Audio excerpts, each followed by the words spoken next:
This is just a sample of the audiobook. To get the complete audiobook, access the link posted in the first comment. Drug families and other outlaw motorcycle gangs. He has also been a notable international wildlife smuggler, and, courtesy of Her Majesty's Australian Army Explosive Technicians course, not only does he know how to blow things up, he has also witnessed dealings in weapons stolen from supposedly secure Army repositories. Utah took on the personality, swagger, and diction of the bikie world. Becoming so much a fixture in the clubhouse, he was offered full patch status. Bikie parlance, for full membership, denoted by the gang's distinctive patch worn on their vest, if he got himself the essential Harley-Davidson. For the police, who had long been frustrated with their inability to penetrate the bikie gangs, especially the ultra-security cautious Bandidos, Utah was able to show the reality behind the public protestations of many bikie leaders that they are all law-abiding rebels unfairly persecuted by police. Not all bikies are criminals, but Utah's eyewitness accounts show that the outlaw motorcycle gangs are a national menace, and that they have become a haven for some nasty thugs. His story is a wake-up call. It shows the big lie behind the charity bike runs and hospital fundraisers the outlaw motorcycle gangs organize to sanitize their public image.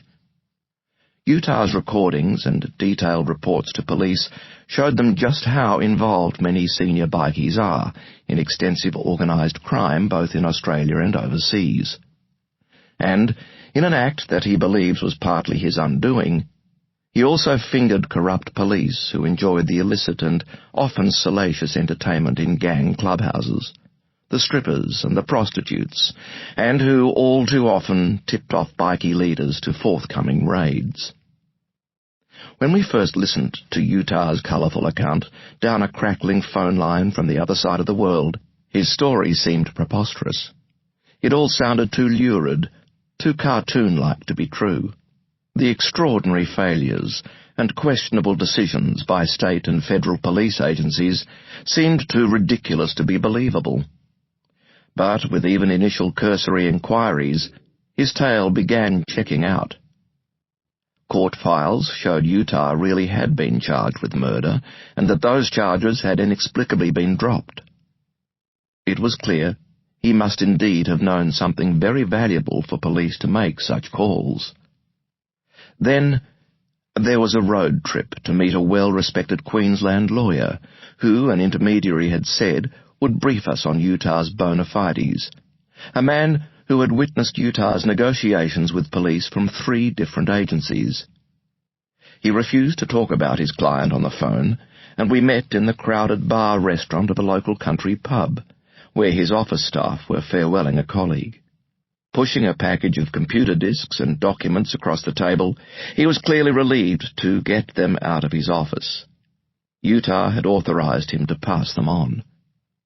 With a nervous glance across the adjacent tables of jolly country folk enjoying a boozy lunch, he explained that some of the enclosed documents were the statements he had prepared to enable his client to seek indemnity from Australia's peak crime-fighting body, the Australian Crime Commission.